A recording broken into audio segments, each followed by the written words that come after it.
አክቲቪዝምና አርቲስት መቀላቀል የተለያዩ ጉዳዮች ናቸው። በጣም አንድ አርቲስት አክቲቪስት መሆን ካማረው የአርቲስትነት ካባና ክብር እየወደቀ መሆኑን ማወቅ አለበት። አርቲስትና አክቲቪስት ልክ እንደ ድመትና እንደ አንበሳ ናቸው። ድመትና አንበሳ አንድ አይደሉም። በአማርኛ ዘይቤያዊ አነጋገር ግን ድመት እንደ አንበሳ ልትባል ትችላለች። እንደ ካለ ዘይቤ ነው። እንደ አንበሳ መሆን ያማራት ድመት ግን አይጥ የማደን አምሮቷን አሽቀንጥራ መጣል አለባት። እንደ አንበሳ መሆን ያማራት አይጥ እያደነች አይሆንም። አንበሳ አይጥ አያደንም። ልቧ እንደ አንበሳ ይፈልጋል፣ ውሎዋ ግን አይጥ ሰፈር ከሆነ ተለያዩ ማለት ነው። አርቲስት ይገርማቸዋል። በጣም ምርጥ አርቲስቶች ሳይቸግራቸው ይነካኩና መመለስ ያቀታቸዋል።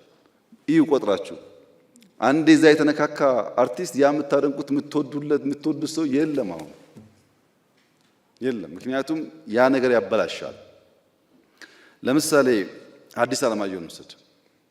መቼም ፍቅር እስከ መቃብርን የሚያክል ደርዘ ብዙ መጽሐፍ ብዙ እንቅልፍ እንደሚከለክል፣ ብዙ ኩራዝ አይን እንደሚያስለቅስ፣ ብዙ አድካሚ እንደሆነ ለእናንተ መንገር አያስፈልግም። መጽሐፉን መከራ፣ ማሰቡን መከራ፣ ታይፕ ማድረጉን መከራ ነው በዛ ጊዜ።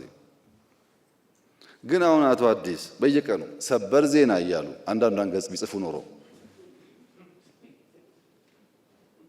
ፍቅር እስከ መቃብር ያኔም ማስተማሪያ አይሆንም፣ ዛሬም ፈልገን የምናገኘው አይሆንም ነበር። አክቲቪዝም ማለት የሰሞን እፍታ ማለት ነው።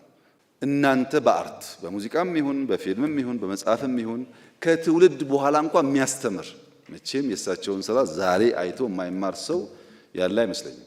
ያዝናናልም ያስተምራልም። እንግዲህ ቦታችሁን መለየት ነው። እናንተ የየዕለቱን ሰበር ዜና ከፈለጋችሁ የአርት ካባ ስለወለቀ እንደ አርቲስት ዲማንድ ማድረግ አይጠበቅባችሁ። ቢኮዝ የአርቲስት ስራ እሱ አይደለም። አሉ እንደዛ የሚያሳዝኑ ሰዎች፣ በጣም ትልቅ ጥበብ ተሰጥቷቸው የሚያሳዝኑ ሰዎች አሉ። እሱን እናርመው። አመለካከት ይቀየር ስንል በአዋጅ አንቀይረው። እኛ ተቀይረን ነው የምንቀይረው። እኛ ሳንለወጥ እኛ ሳንቀየር እንዲሁ እንቀይር ብንለው ስለማይመጣ